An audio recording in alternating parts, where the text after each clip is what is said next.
PR as well. Like you had one World Tour event there around 2010, I think it was, maybe 2011. But what was your proximity to that? It was, famously AI's last contest. He passed away on the way back from that event.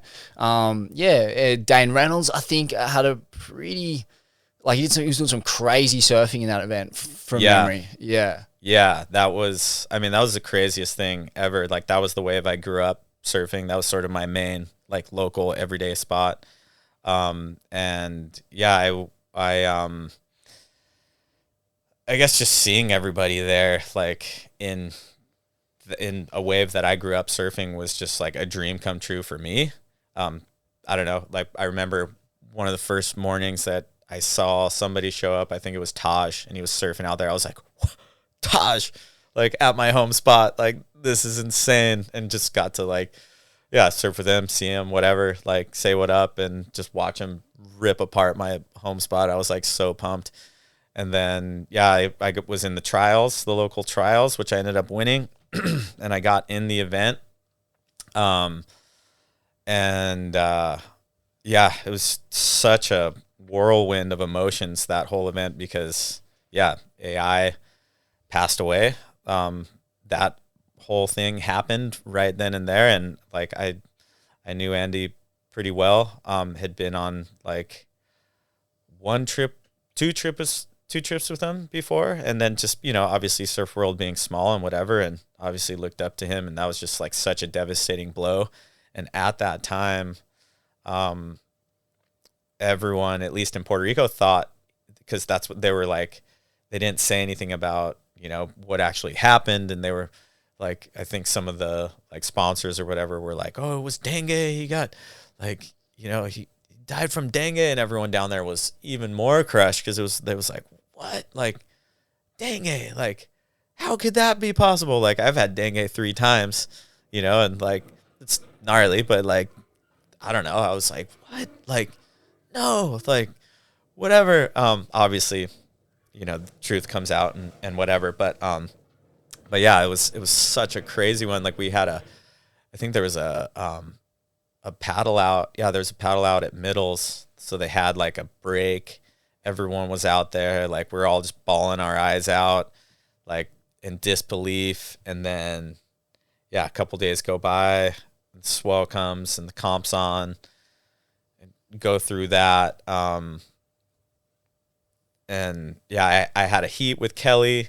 It was really close in the 3rd round. I made it to the 3rd round. I made it out of the repechage. Had a heat with Ace Buchan.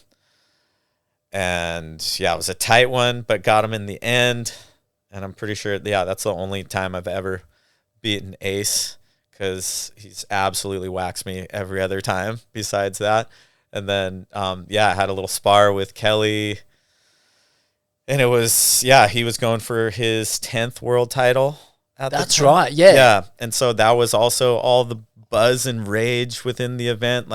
Remember even, there's so many people there, because Puerto Rico's super passionate. They wanted Kelly to have his 10th world title there. They felt really connected to that. They're we need this to happen. They're we're not saying to lose, but Kelly should probably win here. And I'm fuck that. I'm going to smoke this guy. Or try to anyway. And so anyways, it was a close heat. Kelly ends up winning. It goes all the way through the event. Wins the event, I think. Yeah, I can't remember. Yeah. I think he won the event. And claimed the world title. And claimed his world title. We had a massive lead leaving Portugal, I remember. And almost won it in Portugal. I think the ASP announced that he won it in Portugal and just got the maths wrong. But, something like that. But then takes it out in PR. But what was the heat like with Slater? Was he talking to you? He loves chirping. No, I didn't. We didn't even. I think we spoke before the heat. Yeah, I was in front of my home crowd. It's my home wave. I was so juiced going into that heat, because I was just what a crazy opportunity. I didn't really feel any pressure, because I had nothing to lose and everything to gain in that heat, and it was just in front of my home crowd, and just the energy. I was just so jazzed on all of it, and that moment and everything. And it was there was like music on the beach, like people were playing music, and yeah, I don't know. I just surfed a heat. Kelly was kind of like, I was sitting wide, and I kind of felt like, I don't know if he was just, I don't know what he was doing, but I was like, he's not even on the peak. Like, I'm gonna smoke this guy. Like, he doesn't even know where the bowl is.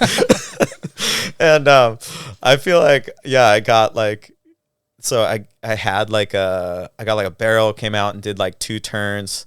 And I think got like a 7, and then got like, and then it kind of went quiet, and then Kelly was busy in the corner and got like 2 6s or something like that. And I was like, cool, he has 2 6s, I have a 7.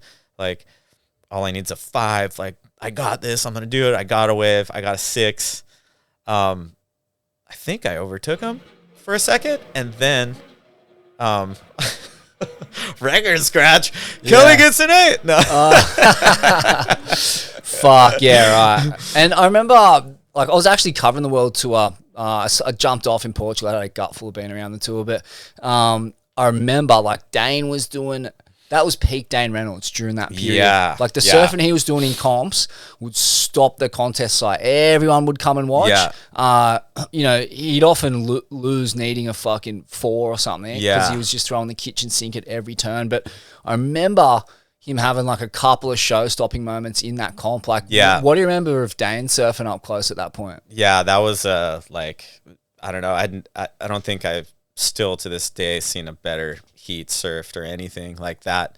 The surfing he did at Middles that day was just insane. Like, the turns he was doing were so beyond. I think he got a 10 for 1 turn. That one, I think it was a rail grab, and he went so vertical, and it was in the pocket, and he just drove through the entirety of like this. The thing was barreling. Like, it was a barreling wave. You could have stalled and gotten barreled, but he's like, no, I'm just gonna manhandle this turn here. Like, absolutely nails this thing. Like, yeah, I think still one of my favorite turns I've ever seen anywhere, like, at any point in time. I thought he was going to win the event, and I think he lost in the semis to Kelly. I think. Pretty sure. That makes sense. Yeah, that's classic Dane from that period, like, making a mockery of the judging scale where, like, you know, he would get like 8s for a single turn, but it's like, what if he tagged it again? Like, then what are you going to give him? Like a fucking 16? Yeah. Like, because I mean, it was breaking the scale. Like, that's fully breaking the scale. And that's, I mean, obviously why he's so loved and everything in our sport. Just the way his approach and everything was so not like competitive. It was competitive, but it's with himself. Like, he's a competitive person, but he doesn't care. Like, I don't think he cares or has ever cared about like beating anyone in a heat, you know, like. And I guess that's just such a, I don't know, that's just so Dane and so cool to have had someone like that who's at that level and smoking people sort of without really trying, where everyone, you know, I mean, and so many, he's copped so much shit over it, you know, just like, hey, just focus up a little bit and get a world title. He's like, I want to win a world title like this. Like, if I don't get one, screw it. Like, and that's so sick. Like, what a cool thing. And what other sport do you have someone like that in amongst the world's best that can just be like, yeah, like, kind of make a mockery of it? Because it's like, I don't know. And that's the weird and wonderful thing about our surf world is, like, you know, you can have someone like that come in and just like contend for, you know, and have, you know, someone like Kelly Slater, like, totally challenged and probably baffled at times in certain heats when he was on. It was just like, you weren't going to beat Dane. Didn't matter, you know, if you're Kelly Slater, how many heats you'd won, whatever, like, he would just smoke people. It's like, you know, unconventional, like, just, yeah, I think everything we love about surf. Fucking 100% well said. It makes me think I've actually got to go back in time and just make a compilation of 09, 010 Dane Reynolds turns from all that shit's sick. Just kicking around on YouTube. Yeah, someone's got to do it. It's a good call. Yeah, that'd be so sick. Because that surfing's definitely going to still stand up today. And I was stood on the beach for a lot of those heats, and it actually made, like, you know, no disrespect to the Fannings and Beads and Slaters of this world, but I can remember, like, being like let down by their surfing at that point, because you'll go from watching one of his heats into one of theirs, and it just felt pedestrian and slow and predictable. But yeah, obviously that style, that brand of surfing that Dane was doing, it's not got the best kind of strike rate, completion rate. Like it's just such a high margin for error, which he would produce a lot, and hence why he didn't win as many comps as he should have. Man, but I also think that's so cool. Like that had its own draw to it. Like, for sure. And I think it's almost cooler he didn't win a title, because whatever. Like, I think the message and what mattered to him was like, going out and having that, like, just like relying on his connection and having that like on moment with the ocean where everything kind of how you would do in a free surf. I think he was trying to bring to heats, and that was the coolest. Like, and no disrespect to those guys, like to anyone else. He was just playing a different game. Like they were, and people now are still playing a different game. Like, I guess maybe the closest person to get to that would maybe be John or Medina, but they've kind of, I feel like, played the game and kind of, they're at that same level with Dane, but they learned how to, like, I guess, do that, make it a more professional thing. But the way he was doing it still, like, it was just, it drew you in more because you're like, this guy doesn't care about surfing a smart heat, and he's just going to throw it all. And you're like, is he going to make it or is he not? And so, I don't know, maybe there's something to that. Maybe there can be incentives for people doing that would make it make stuff more exciting to watch, and draw people in more. I don't know. There's definitely some theatrics to be thought about. 100%, man. An inspiration. Totally, yeah. From Ronaldo.